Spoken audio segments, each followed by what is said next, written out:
Je voudrais vous dire une petite chose. Vous savez, c'est quelque chose que j'ai déjà remarqué, que peut-être vous aussi, vous avez remarqué. Mais il y a des gens, ils demandent au Seigneur, et puis ça ne semble pas marcher. Il y a des gens, ils prient, ils ont fait une demande, et puis ils sont déçus, parce que ça ne semble pas marcher. Si ça ne semble pas marcher, c'est qu'il y a une raison. Le Seigneur, il dit, demandez et vous recevrez. Cherchez et vous trouverez. Donc le Seigneur, il n'est pas un menteur. Donc c'est qu'il y a quelque chose qui ne va pas. Il y a quelque chose qui ne va pas. Je dirais que la première chose à faire quand on veut demander quelque chose au Seigneur, eh bien, c'est déjà venir à lui et puis se mettre en règle devant lui. Il faut commencer par lui demander pardon, parce que peut-être qu'un péché subsiste dans nos vies, et si c'est possible de réparer, eh bien, il faut réparer. Et puis, à partir de ce moment-là, on peut commencer à demander au Seigneur. Et comme ça, on pourra avoir la bénédiction. Alors, on va voir une histoire que le Seigneur Jésus a racontée pour nous apprendre toutes ces choses-là. Alléluia. C'est dans l'évangile de Luc, au chapitre 18.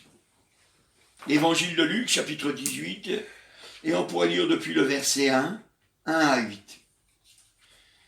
Jésus leur adressa une parabole pour montrer qu'il faut toujours prier et ne point se relâcher. Il dit, il y avait dans une ville un juge qui ne craignait point Dieu et qui n'avait d'égard pour personne. Il y avait aussi dans cette ville une veuve qui venait lui dire, « Fais-moi justice de ma partie adverse. » Pendant longtemps, il refusa. Mais ensuite, il dit en lui-même, « Quoique je ne craigne point Dieu et que je n'ai d'égard pour personne, néanmoins, parce que cette veuve m'importune, je lui ferai justice, afin qu'elle ne vienne pas sans cesse me casser la tête. » Le Seigneur ajouta, « Entendez ce que dit le juge inique. Et Dieu ne fera-t-il pas justice à ses élus, qui crient à lui jour et nuit, et tardera-t-il à leur égard? Je vous le dis, il leur fera promptement justice. Mais quand le Fils de Dieu, le Fils de l'homme, viendra, trouvera-t-il de la foi sur la terre? Amen. Gloire au Seigneur. Voilà une parabole que le Seigneur nous dit. Et il dit que Jésus leur a adressé sur cette parabole pour montrer qu'il faut toujours prier et ne point se relâcher. Et ne point se relâcher. Vous savez, cette femme, elle s'était fait sûrement escroquer et elle voulait qu'on lui rende justice de sa partie adverse. Et elle savait qu'elle était dans son bon droit. Et c'est pour ça que je vous ai dit, quand on prie, il faut commencer par demander pardon pour nos péchés. On cherche dans notre cœur, est-ce qu'il y a quelque chose qui déplaît au Seigneur? Est-ce qu'il y a quelque chose qui n'est pas à la gloire de Dieu dans nos vies? Vous savez, des fois, on a des choses cachées. Et vous savez, les choses cachées, il faut qu'elles viennent à la lumière pour pouvoir être nettoyées, pour que notre cœur change. Il faut qu'on mette à la lumière pour que Dieu puisse vraiment nous transformer. Et si on vient au Seigneur et qu'on lui montre ce qu'on a dans notre cœur, et qu'on lui demande pardon pour nos péchés, eh bien, il est fidèle et juste pour nous pardonner. Et quand il nous a pardonné, alors le diable n'a plus aucun droit. Et je voudrais ce matin que tu saches que quand le Seigneur t'a pardonné, c'est tout de suite. C'est instantané. Vous avez entendu ma fille quand elle a donné ce témoignage, elle n'arrivait pas à croire. Elle n'arrivait pas à croire que le Seigneur ne l'avait pas pardonné. Alors elle n'était pas pardonnée. Mais quand elle a accepté de croire que le Seigneur l'avait pardonné, eh bien, il a été pardonné. Et après, elle a même dit qu'elle a demandé pardon parce qu'elle n'avait pas cru. Elle a eu bien fait. Parce qu'il fallait le faire. Il fallait le faire. Alors le Seigneur, il nous enseigne parce qu'on a été fait pour être des vainqueurs. Vous savez, quand Dieu, il a fait l'homme et la femme, et il les avait mis dans le jardin du plaisir, dans le jardin d'Éden. Ils étaient là pour être des vainqueurs, pour être heureux. On n'a pas été fait pour être des vaincus. La Bible dit que nous sommes une habitation du Seigneur. que le Saint-Esprit habite en nous. Et on n'a pas été fait pour que ce soit le diable qui habite en nous. Mais on a été fait pour que Dieu habite en nous. Pour qu'il nous parle avec amour, avec vérité, pour qu'on puisse être heureux. Déjà maintenant et encore pour l'éternité. Alléluia, gloire au Seigneur. C'est important. Dans cette histoire, on voit que cette femme, elle ne s'est point relâchée. Parce que le Seigneur il dit que cette parabole a été adressée pour qu'on apprenne qu'il faut toujours prier. Donc c'est-à-dire on demande. Et ne point se relâcher. Et vous savez, tout à l'heure, je vous ai dit, il y a des gens, eh bien, ils demandent, et puis il semblerait qu'ils ne reçoivent pas. Parce qu'ils s'arrêtent en route. Ils s'arrêtent en route. Vous savez, je vous racontais une petite anecdote qui arrivait à mon beau-frère. Eh bien, lui, il faisait ses études, il était à la fac. Comme il faisait des choses pour le Seigneur, ça fait qu'il n'a pas eu tout le temps nécessaire pour réviser ses cours. Alors, ce qu'il a fait, il s'est adressé au Seigneur, puis il lui a dit, « Seigneur, montre-moi ce que je dois réviser. » Et le Seigneur lui a montré ce qu'il devait réviser. Alors, il a révisé. Il a révisé que ces choses-là. C'était pas la peine de réviser autre chose, puisqu'il savait qu'à l'examen, c'était sur ça qu'il allait tomber. Alors, il a révisé ces choses-là. Il a été sérieux, et il s'est mis à réviser ces choses-là. Et puis arrivé le jour de l'examen, il était en place, et puis ils sont venus, et puis ils ont déposé les documents, et puis à la sonnerie, ils allaient retourner. Et puis à la sonnerie, quand il a retourné, hop, il a regardé, et c'était pas du tout ce qu'il avait révisé. Et il connaissait pas du tout le programme. Alors ce qu'il a fait, il aurait pu se décourager en disant tant pis, je vais faire avec ce que j'ai. Mais il a dit non. Seigneur, tu m'as dit et t'es pas un menteur. Et même si tout paraît impossible, toi tu l'as dit. Je rejette ces choses-là. Tu as dit que j'aurais telle chose et c'est telle chose que je dois avoir. Et puis à ce moment-là, ce qui s'est passé, eh bien on est venu près de lui, puis on a dit vous c'est pas ça. Et ils l'ont enlevé et puis ils ont donné autre chose. Et il a pris le document, et c'était exactement ce qu'il avait révisé. Vous pourrez lui demander, quand vous le verrez, vous verrez. C'est vrai, il vous le dira. Faut pas se relâcher. Dieu n'est pas menteur. Quand Dieu nous a affirmé quelque chose, il va le tenir jusqu'au bout. Il va le tenir jusqu'au bout. Et c'est vrai que si jamais vous demandez quelque chose et que Dieu ne vous a pas donné d'assurance, vous pouvez persévérer aussi. Mais il faut avoir la persévérance pour qu'il vous donne l'assurance. Et vous savez, Dieu est bon, Dieu est vrai. Il va vous dire oui ou va vous dire non. Vous savez, un jour, il y avait Moïse, il avait été envoyé par Dieu. Et puis Dieu lui avait dit, tu vas aller parler au rocher. La première fois, il l'avait envoyé, puis il lui avait dit, tu vas frapper le rocher. Puis la deuxième fois, il lui a dit, tu vas parler au rocher. Moïse, il est venu, et puis il était irrité avec tout ce qui se passait du peuple. Vous voyez, le peuple autour de lui l'avait irrité, ça l'avait énervé, quoi. Alors il a pris le bâton, puis il a frappé le rocher. Et puis il a dit, est-ce que nous vous ferons sortir de l'eau de ce rocher? Et puis Dieu, dans sa miséricorde, il a fait couler l'eau. Mais après, Dieu, il a dit à Moïse, il lui a dit, puisque tu as fait comme ça, puisque tu as été incrédule, puisque tu ne m'as pas honoré aux yeux des autres, eh bien, tu ne rentreras pas dans le pays promis. Alors Moïse, il savait qu'on pouvait faire changer le cœur de Dieu. Il le savait. Alors il s'est mis à prier pour que Dieu lui permette de rentrer dans le pays promis. Et puis il a prié, il a insisté, il a prié. Et puis, à un moment donné, Dieu lui a parlé. Puis il lui a dit, bon, t'arrêtes dans cette affaire. Je t'ai dit non, c'est non. Vous voyez, mais Dieu était clair avec lui. Dieu était clair. Dieu nous parle. Ce matin, je veux que vous sachiez que Dieu nous parle. Dieu te parle. Dieu te parle. Ce n'est pas une religion qu'il faut que tu aies. Il faut que tu aies un Dieu vivant, un Dieu qui te parle. un Dieu qui agit dans ta vie, autrement tu vas toujours être déçu.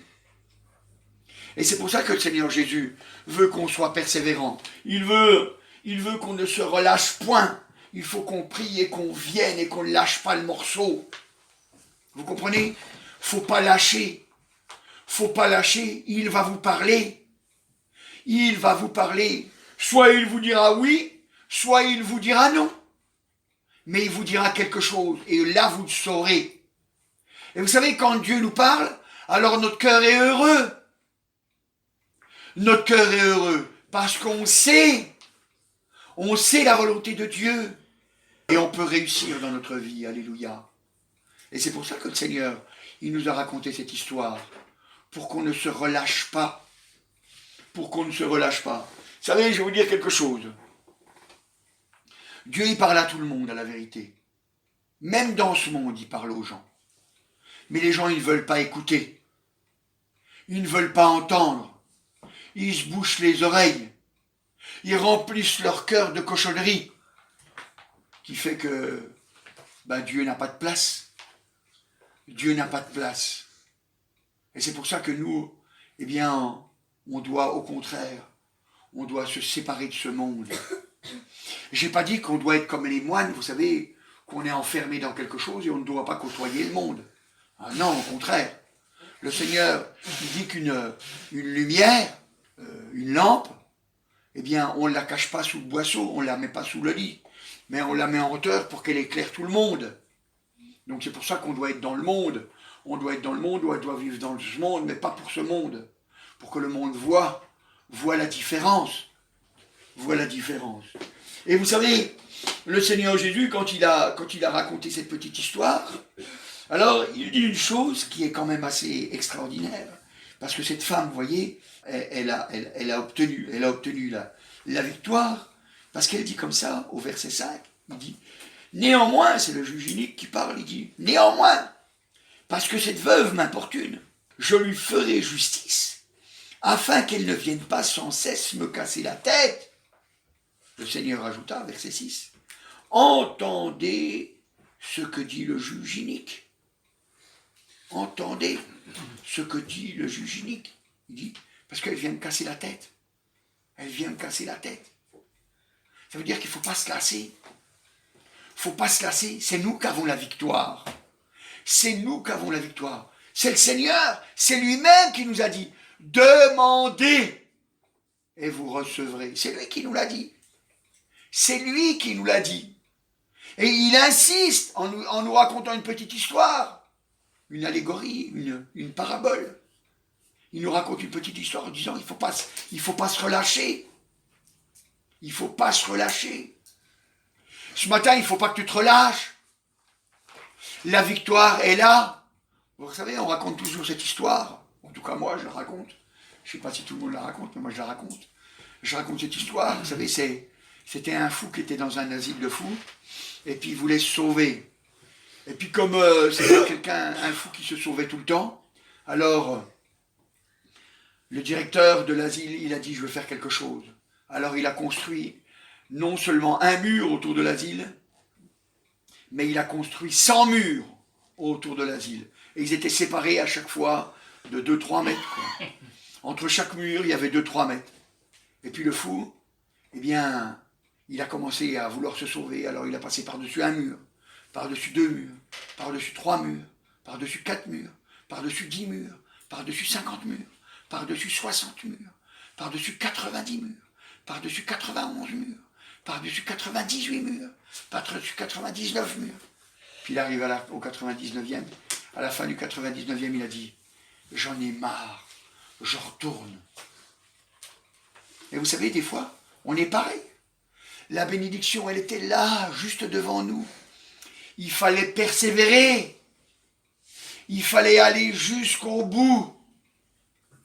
Et puis on aurait vu la bénédiction. On aurait vu la bénédiction. Moi, vous savez, quand j'étais à Besançon, on nous avait dit, voilà, si vous voulez, on va faire des sujets de prière. Alors on va faire un petit cahier. Et puis, vous allez prendre un sujet de prière et puis vous allez prier pour le sujet que vous avez dit. Alors j'ai levé la main. Puis j'ai dit, voilà.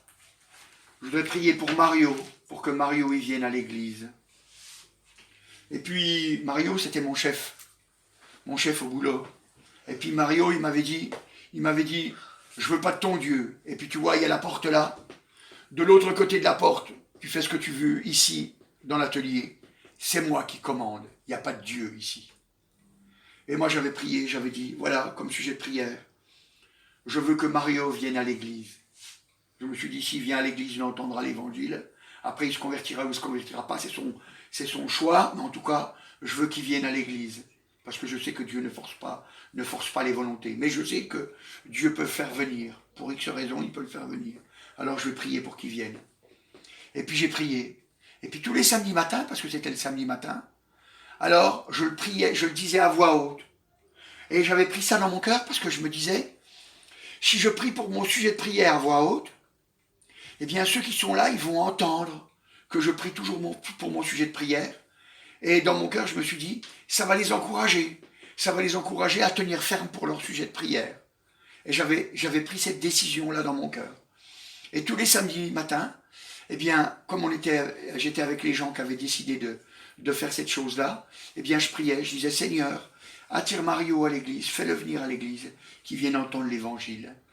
Et puis tous les samedis matins, et puis 1 mois, 2 mois, 3 mois, 4 mois, 5 mois, 6 mois, 7 mois. Puis un jour, il y a quelqu'un qui est venu me voir, puis qui m'a dit comme ça, il m'a dit, ah, t'es persévérant, mais tu vois bien que ça marche pas, ça sert à rien ton truc. Et puis je me suis tu, j'ai rien dit. Et puis le samedi suivant, j'ai continué. 8 mois, 9 mois, 10 mois, 11 mois, 1 an, 1 an, 1 mois, 1 an, 2 mois, etc.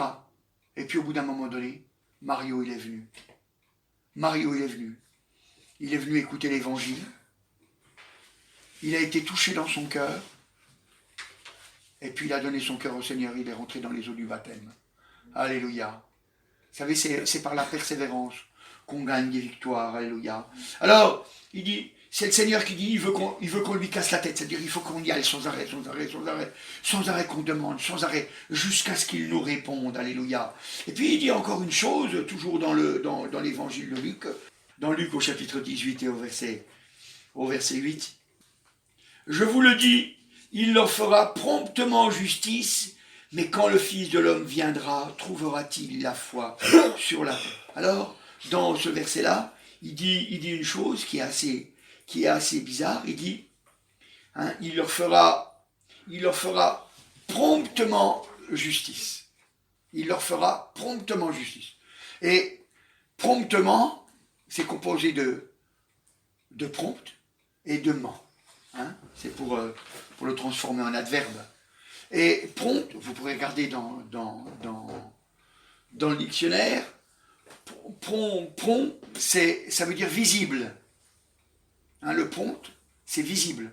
Hein, en informatique, par exemple, quand on dit le prompt, c'est sur un écran noir, le prompt, c'est la partie visible. Hein, ça veut dire visible. Ça veut dire qu'il leur répondra visiblement. C'est quelque chose de visible. C'est quelque chose de visible. Ça répondra visiblement. Il y a des promesses qui sont pour le ciel, mais il y a des promesses qui sont pour la terre. Et visiblement, tu verras des réponses. Ça veut dire que ça agira dans ta vie présente. Ça agira dans ta vie présente. Visiblement. Visiblement. Mais, il rajoute quelque chose dans le même verset. Il dit, mais quand le Fils de l'homme viendra, trouvera-t-il de la foi sur la terre? Alors, on voit, parce que c'est dans le même verset, et que toute cette histoire, elle est liée, puisque c'est une histoire qui nous a été racontée pour qu'on prie toujours, et qu'on ne se relâche point, donc pour qu'on soit béni. Eh bien, il nous dit, quand le Seigneur Jésus viendra, est-ce qu'il trouvera de la foi? Donc, c'est-à-dire que tout ça, c'est lié à la foi. Et nous avons vu, nous avons déjà vu une autre fois, nous avons vu que la foi, c'est la confiance. Est-ce que Jésus trouvera de la confiance quand il viendra? Et est-ce que Jésus trouve de la confiance? Est-ce que Jésus trouve de la confiance? Vous savez, c'est important. Parce que si on n'a pas confiance en lui, ben, on ne sera pas exaucé. on ne sera pas exaucé. Et la Bible, elle nous dit dans Luc, au chapitre donc 17, cette fois-ci, Luc chapitre 17, cette fois-ci c'est bien juste, et au verset 6, Luc 17, 6, c'est Jésus qui répond à ses disciples qui, eux, ils disent « Augmente-nous la foi ». Voilà ce qu'il leur répond. Il dit, et le Seigneur dit, donc il dit à ses disciples, « Si vous aviez la foi comme un grain de sénévé, vous diriez à ce sycomore, déracine-toi et plante-toi dans la mer, et il vous obéirait. » C'est bizarre, ces disciples, ils ont demandé, ils ont dit, « Seigneur, augmente-nous la foi. » Vous pourrez lire, c'est le verset juste avant. « Seigneur, augmente-nous la foi. » Et puis, Seigneur, il dit, si vous aviez de la foi, gros comme un grain de sénévé, c'est-à-dire une petite graine, si vous aviez peu de foi, vous diriez à ce sycomore, un sycomore c'est un arbre, un gros arbre, c'est des arbres géants, vous diriez à ce sycomore, prends, eh ben, déracine-toi, elle va te planter dans la mer. Enfin, je pense que c'est un arbre géant, hein. On regardera ce que c'est exactement, mais sans doute ça. C'est pas si génial. Hein? Normal. Ah oui, c'est le sycomore. Non, c'est le séquoia. C'est le séquoia, voilà, oui, je me trompe alors. Hein. Mais c'est un arbre, de toute façon. Ça change rien, c'est un arbre. C'est un arbre. Et cet arbre, eh bien, il dit que si jamais on avait la foi, on dirait à cet arbre d'aller se planter dans la mer, il le ferait. Et voyez, quand le Seigneur il dit ça pour encourager les disciples à croire, quand on réfléchit, on se dit, mais ça veut rien dire. Mais ça veut rien dire, ça. Il demande d'augmenter la foi, puis lui, il répond, il dit, si vous aviez la foi, comment... Ben, voyez, c'est ça la confiance. La confiance, vous savez, c'est quand on y va, même si on n'a pas compris. La confiance, c'est quand on y va, même si ça ne semble pas réalisable. Vous savez, moi, quand j'étais petit, avec ma maman, des fois, on s'est retrouvés à marcher dans la nuit. Et puis, on rentrait à la maison. Et puis, elle me tenait par la main. Puis, il faisait nuit. Et on était dans des endroits, il faisait nuit. Et j'avais pas peur. Parce que j'avais confiance en ma maman. Ma maman, elle m'emmenait. Et je savais que tout allait bien se passer. Parce que j'étais avec ma maman. Eh bien, c'est pareil. Tout va bien se passer parce qu'on est avec Jésus. Tout va bien se passer. On va réussir. On va obtenir. On va être béni. La gloire de Dieu va être sur nous. Alléluia. La gloire de Dieu va être sur nous. Et voyez, c'est important. Parce que ça nous donne des forces. Ça nous donne des forces. Alors, il nous parle, il nous dit, mais quand le Fils de l'homme viendra, trouvera-t-il de la foi sur la terre? Après, on voit que si on avait de la foi gros comme un grain de sénévé, eh bien, à ce moment-là, rien nous serait impossible. Rien nous serait impossible. Si rien nous est impossible, on n'a plus qu'à venir au Seigneur. Alléluia. D'ailleurs, la Bible, elle nous dit, dans Hébreux au chapitre 11, Hébreux chapitre 11, et au verset 6. 11, 6. Or, sans la foi, il est impossible de lui être agréable, car il faut que celui qui s'approche de Dieu croit que Dieu existe, et qu'il est le rémunérateur de ceux qui le cherchent. Qu'il est le rémunérateur de ceux qui le cherchent. Alléluia, gloire au Seigneur. Et voyez, cette femme, elle ne s'est pas lassée. Elle ne s'est pas lassée. Et vous savez, ce matin, je voudrais vous dire, si ce matin vous êtes véritablement sauvé, si ce matin vraiment vous avez donné votre cœur au Seigneur, il ne faut pas vous lasser. Et si jamais vous n'avez pas encore donné votre cœur au Seigneur, ce matin, venez à lui, alléluia, afin que vous ayez des bénédictions et vous deviendrez forts.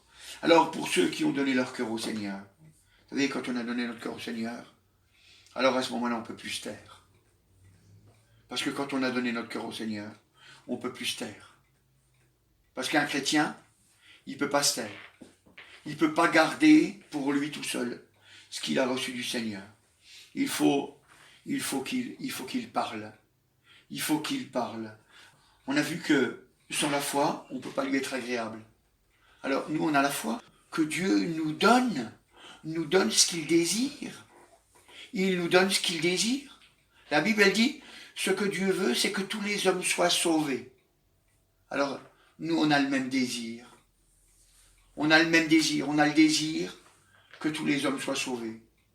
Alors, vous savez, comme je dis toujours, vous savez, c'est pas que j'ai quelque chose contre les Chinois. Moi, j'ai rien contre les Chinois, vous savez. Mais ils sont loin de chez moi.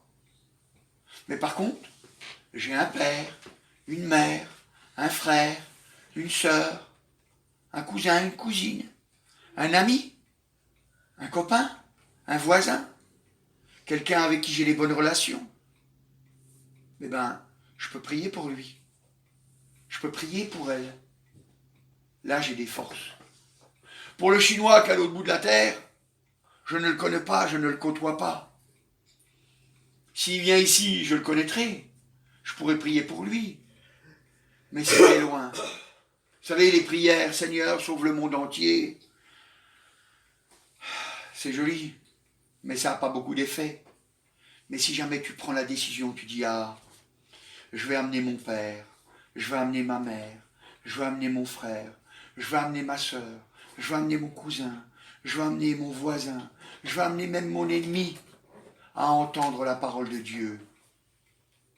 Ben, tu vas voir, alléluia. Si tu ne te relâches pas, si tu ne te relâches pas, si tu tiens ferme, alors ton cœur va être joyeux, alléluia.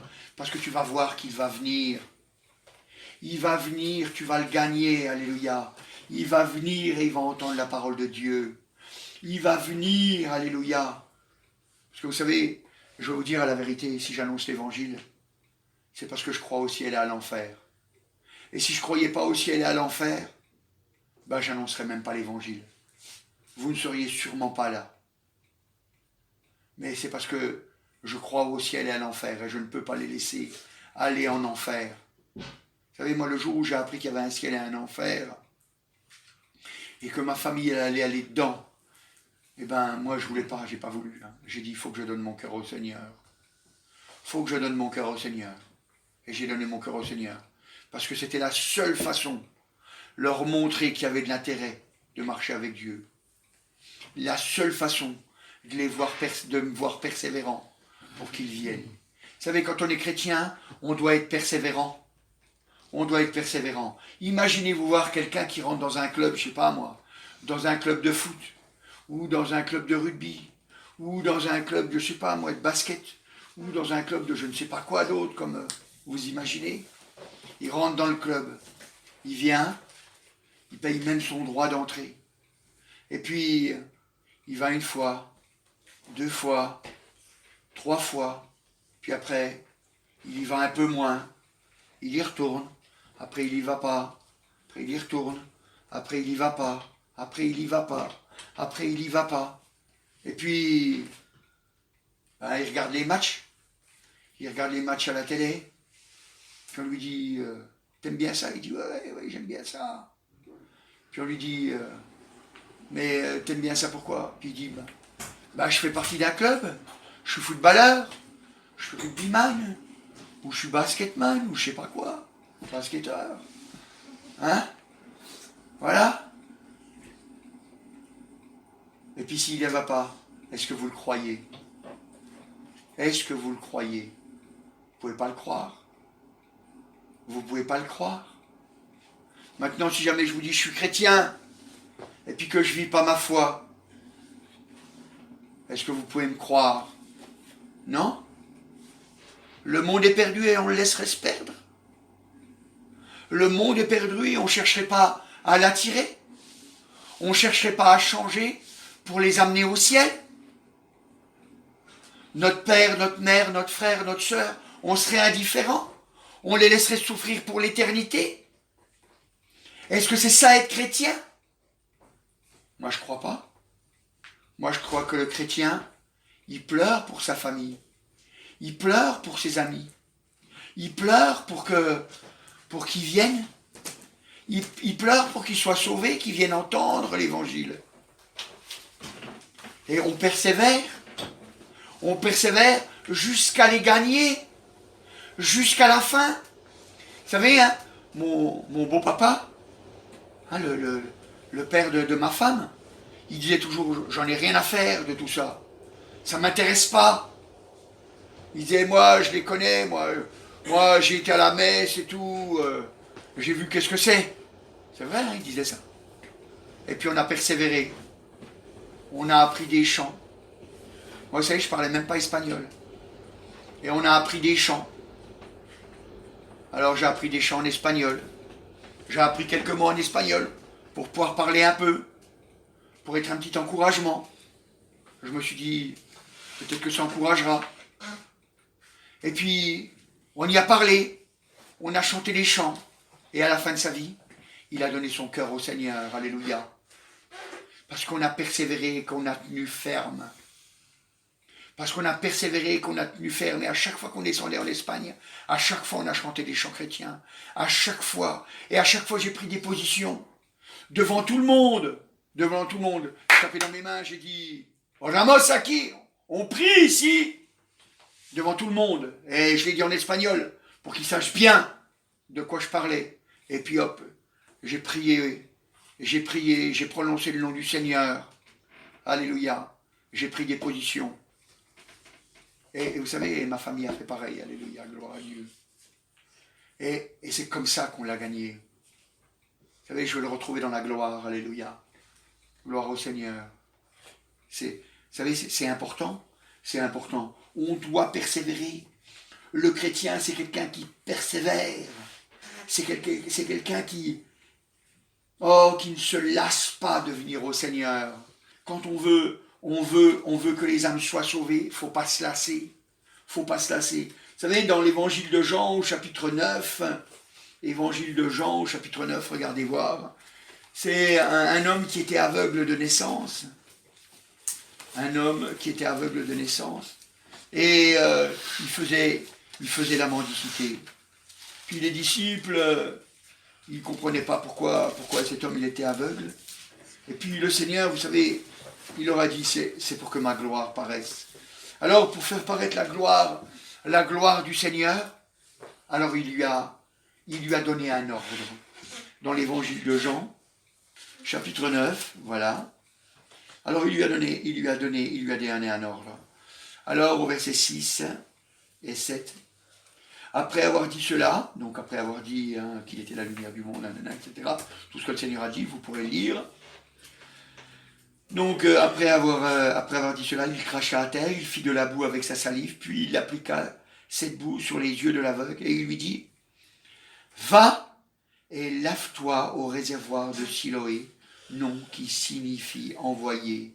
Il y alla, se lava, et s'en retourna, voyant clair. Alléluia, gloire au Seigneur.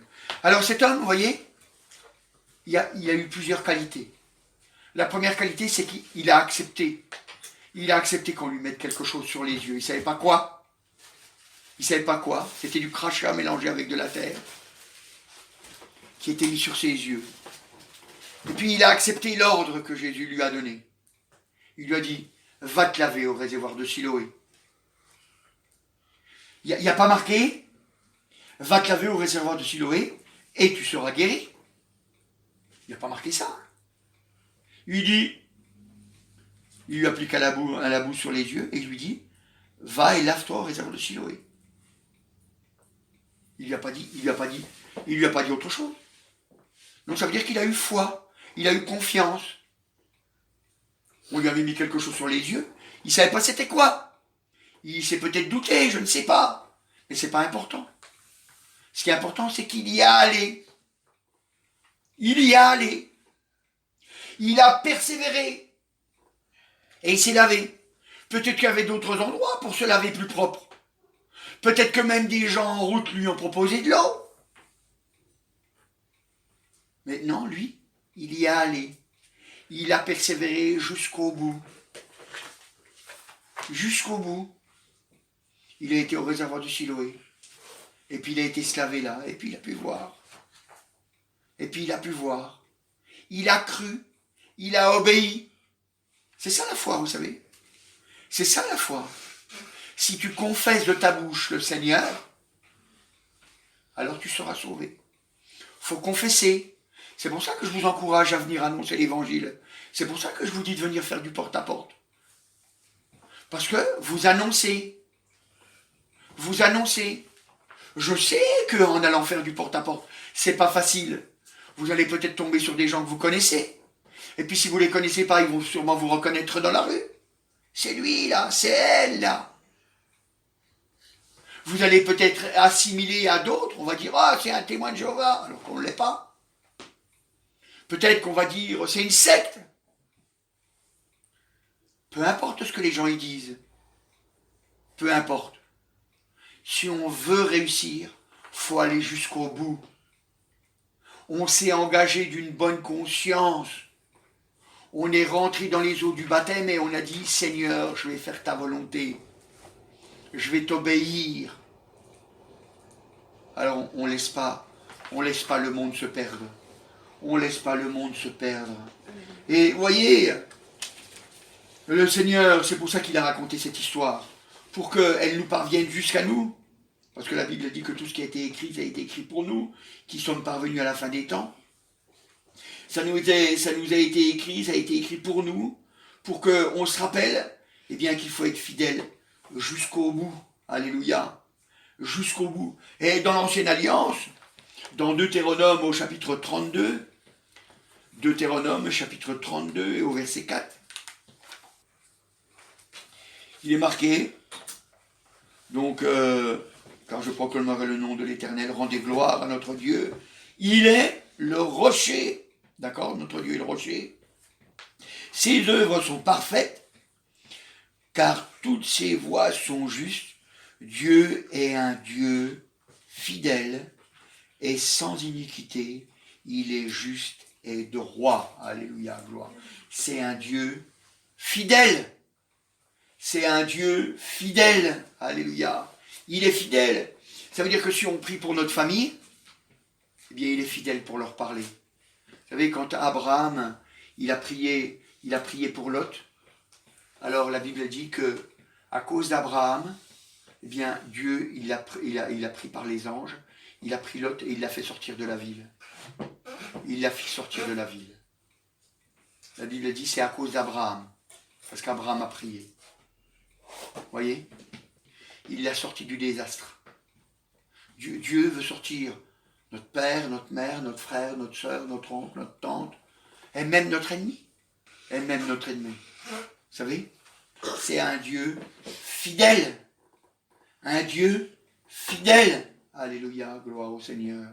Si la bénédiction, elle a pu venir jusqu'à nous, c'est parce que des hommes sont restés fidèles. Vous savez, comme dans Genèse, au chapitre 32 et au verset 26, c'est Jacob, vous savez, il a lutté contre l'ange dans la nuit, hein, il a lutté contre l'ange de l'Éternel.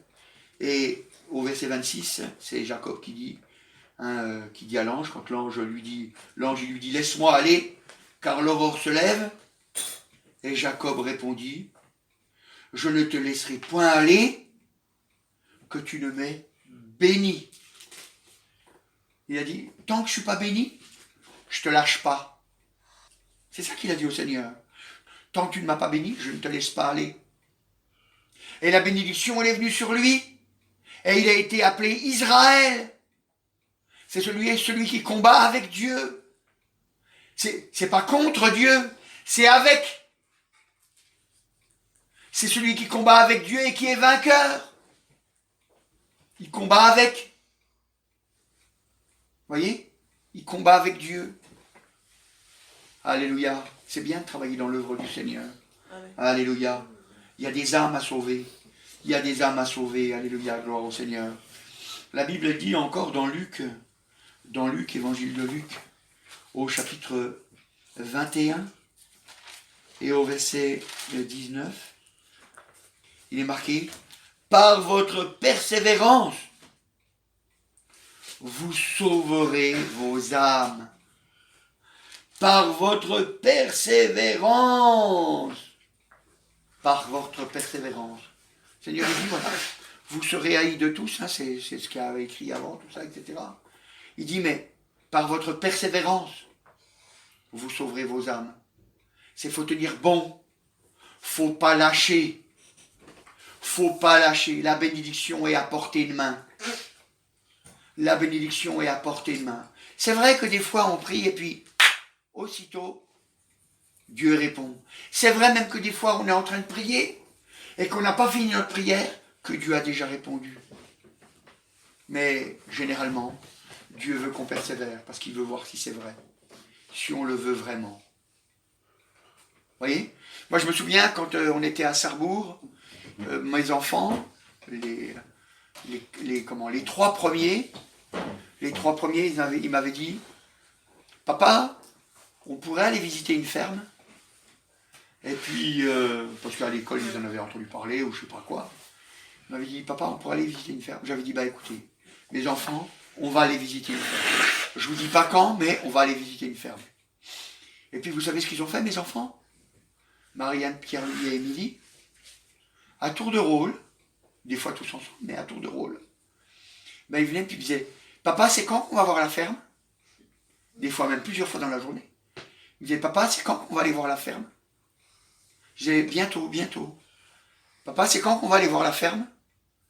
Puis, ben, un jour où je suis allé chercher le lait, j'ai dit à mes enfants, j'ai dit, eh ben, j'ai demandé au fermier, et puis on est allé voir la ferme. Et on est allé voir la ferme. Et ils me le rappelaient sans arrêt, hein.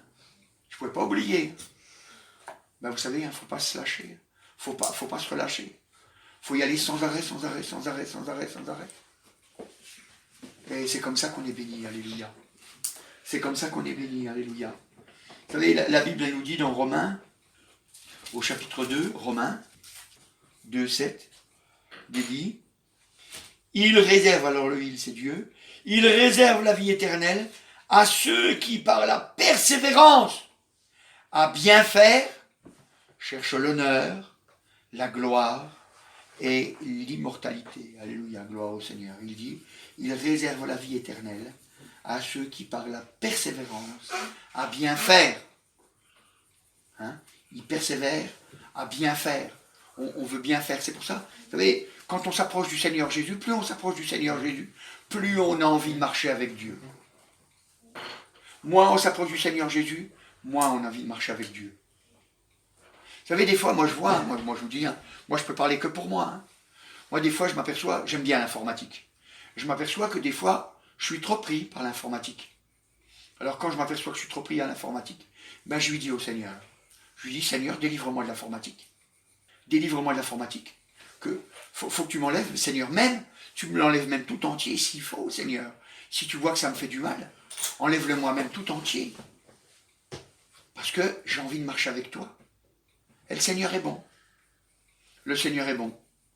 Alors il me donne à cœur de faire des choses, d'autres choses, qui fait que, à ce moment-là, j'ai plus de temps pour lui. Vous comprenez? C'est important. C'est un choix qu'on fait. Plus on s'approche du Seigneur, plus on lui ressemble. Vous vous rappelez, dimanche dernier, je disais, vous savez, quand on met un morceau de fer, on met dans le charbon, dans le charbon brûlant. Hein, quand il y a des braises de charbon en feu, quoi, de brûlant. Et si on met un morceau de fer dedans, et puis qu'on attend aussi longtemps, donc on persévère, on attend assez longtemps, à un moment donné, quand on va le retirer, ce morceau de fer, il ressemble au feu. Il ressemble au feu parce qu'il est tout rouge. Et il est comme le feu. C'est pas du feu, mais il fait du feu. Mais ce n'est pas le feu, mais il fait du feu. Nous c'est pareil. Quand on vient auprès du Seigneur Jésus, quand on s'approche de lui, on n'est pas Jésus, mais on lui ressemble. Quand on vient auprès de lui et qu'on ne se lasse pas de venir dans sa présence, on est comme lui. On est des petits Jésus. On est des petits Jésus. Et ceux qui nous entourent, ils le voient. Ils le voient. C'est pour ça qu'on doit persévérer dans la prière. C'est pour ça qu'on doit persévérer à venir dans la présence du Seigneur. Vous savez, des fois, on n'a pas trop envie de venir dans la présence du Seigneur. Mais on doit se forcer. Parce que le diable, il ne veut pas qu'on aille dans la présence du Seigneur. Parce qu'il le sait, le diable, que si on va dans la présence du Seigneur, il va fuir. Vous savez, quand le Seigneur Jésus il était sur la terre, le diable il fuyait. Il fuyait. Et quand il avait possédé un homme, hein, il y avait une légion à travers cet homme, eh bien, le diable, il est venu, et puis il a dit à Jésus, il a dit, est-ce que tu es venu pour nous perdre avant le temps? Parce qu'il savait qu'il y avait un temps de perdition. Ils savent qu'il y a un temps de perdition. Et le diable, ce qu'il veut, c'est nous perdre. Il veut perdre nos familles. Il veut perdre ce qu'on aime. Alors, c'est pour ça que nous, on doit s'approcher du Seigneur pour ressembler à Jésus. On doit persévérer. On doit persévérer. Vous savez, si tous les jours vous venez et puis vous dites comme ça, vous dites, maintenant je vais prendre 10 minutes pour prier. C'est pas grand-chose, 10 minutes, je vous garantis. Mais la première fois quand vous priez jamais, c'est long, 10 minutes. C'est long, 10 minutes. Vous vous imaginez, vous allez voir quelqu'un, et vous ne le connaissez pas. Et puis, on vous dit, ben, va 10 minutes dans sa présence. Et puis, vous ne le connaissez pas. C'est long au début, parce qu'on ne sait pas quoi lui dire. Mais si vous venez régulièrement voir cette personne que vous ne connaissez pas, eh bien, au bout d'un moment donné, vous allez commencer à le connaître. Et puis, ben, il y a des choses que vous allez lui dire, et vous allez passer facilement une demi-heure dans sa présence. Et vous n'allez pas trouver que ça a passé vite. Vous savez, quand vous êtes avec un copain ou une copine, et puis que vous l'aimez bien, et puis que vous papotez, vous apercevez que vous avez passé une demi-heure, 3/4 d'heure, et puis que, ben, ça a passé vite. Hein. Quand vous êtes sur un jeu en informatique, et puis que vous êtes en train de jouer, ben, parce que ça vous plaît, ben, vous pouvez passer 2 heures, 3 heures, 4 heures, et franchement, vous n'avez pas vu le temps passer. Vous n'avez pas vu le temps passer. Ben, c'est pareil avec le Seigneur. Plus on vient dans sa présence, plus on aime être dans sa présence. Vous vous rendez compte? Un homme comme Moïse, 40 jours et 40 nuits dans la présence du Seigneur. 40 jours et 40 nuits dans la présence du Seigneur. Et puis après, quand il est redescendu de la montagne, et puis qu'il a vu que le peuple s'égarait, il est remonté sur la montagne encore 40 jours et 40 nuits. C'est un miracle. Mais dans la présence du Seigneur, on est comme Dieu. On est comme Dieu dans la présence du Seigneur. Dieu nous garde. On ne se lasse pas dans la présence du Seigneur. On ne se lasse pas.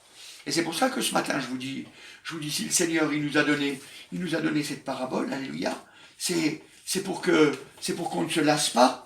C'est pour qu'on ne se lasse pas. Dans Hébreux, au chapitre 6, ça sera notre dernier verset. Dans Hébreux, au chapitre 6 et au verset 12, la Bible nous dit, regardez voir, Hébreux chapitre 6, Hébreux chapitre 6 et au verset 12, il est marqué, alors on va lire depuis le verset 11 pour que vous compreniez un petit peu, nous désirons que chacun de vous montre le même zèle pour conserver jusqu'à la fin une pleine espérance, en sorte que vous ne vous relâchiez point et que vous imitiez ceux qui par la foi et la persévérance héritent les promesses, alléluia, en sorte que vous ne vous relâchiez point, la Bible nous dit, et que vous imitiez ceux qui par la foi et la persévérance héritent les promesses. On revient à ce qu'on a dit au début. Seigneur qui dit, voilà, cette histoire, elle vous a été racontée pour que vous ne vous relâchiez point, pour que vous teniez jusqu'au bout, pour que vous soyez persévérants, alléluia. Ce matin, tu vas voir autour de toi des gens qui héritent les promesses, des gens qui sont bénis. Il faut les imiter. Ils ne lâchent pas le morceau. Et parce qu'ils ne lâchent pas, eh bien, ils sont bénis. Ce matin, est-ce que tu veux être béni? Alléluia. Viens au Seigneur. Ne lâche pas, alléluia. Et tu verras la gloire de Dieu se manifester dans ta vie. Amen, Seigneur Jésus. Je te remercie, agneau de Dieu. Je te remercie, roi des rois, alléluia. Tu es merveilleux, Jésus.